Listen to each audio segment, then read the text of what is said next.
Grabe, kung makasigaw yung mga babae, hataw to the max mga ka-travel.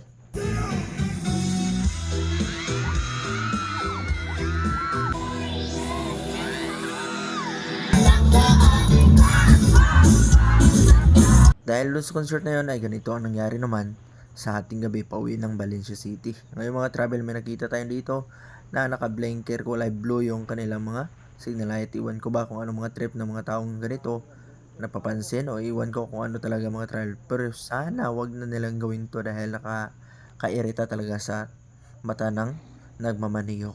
Napaka unprofessional kung sabihin natin, 'di ba? So alam natin tayo lahat mga motorista pag ganun yung mga ilaw ay talagang nakakairita sa ating mata at ito yung malaking problema ng Winner X pag gabi na. Lalo na pag walang ilaw dahil yung kanyang headlight ay tila hindi mo makikita at nakita nyo man dito yung sasakyan tila ba nangaasar. So yun ko sana sir, wag naman ganoon, di ba?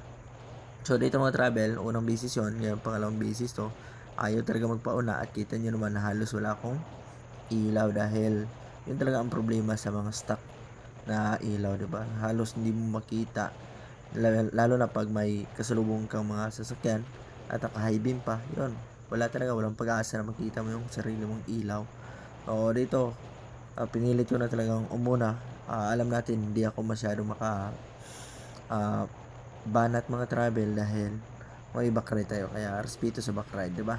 So ganun mga travel at ito talaga yung malaking problema ko sa Winner X. So kailangan ko ng MDL. Sa ngayon wala pa akong budget kaya tiis-tiis muna sa headlight ng Winner X na walang iwan ko. Ayun no.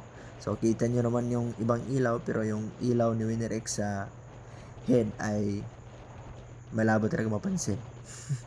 So ayun mga travel, anyway, salamat sa mga subscriber natin, no? Sa mga viewers natin na nagpapatuloy sa pagpanood. So sana mag-subscribe naman kayo yung hindi pa nakasubscribe dahil mga travel, marami namang viewers pero napakaliit lang or hindi masyadong marami yung nagsasubscribe. So sana mag-subscribe kayo, baka naman pa-favor.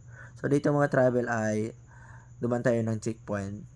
So simple lang, 'di ba? Ihanda mo yung mga requirements para yun, mas madali tayo makalampas sa mga checkpoint. So shout out sa mga matatapang natin at magigiting na mga sundalo at polisan. So ingat kayo palagi mga sir. So dito mga travel ay bumalat yung click 1 to 5 kaya hinabol natin. Pero sa madaling sabi, inabutan naman. So yung mga travel, nakita ko na ulit itong blinker na signal light. Iwan ko bakit ang uso yan. So sino nagpauso. Iwan ko ano yung trip. So yun lang muna mga travel at don't forget to subscribe and like this video and sana hindi nyo kalimutan sa pag-subscribe ulit. Baka naman. Ride safe, bye bye and God bless.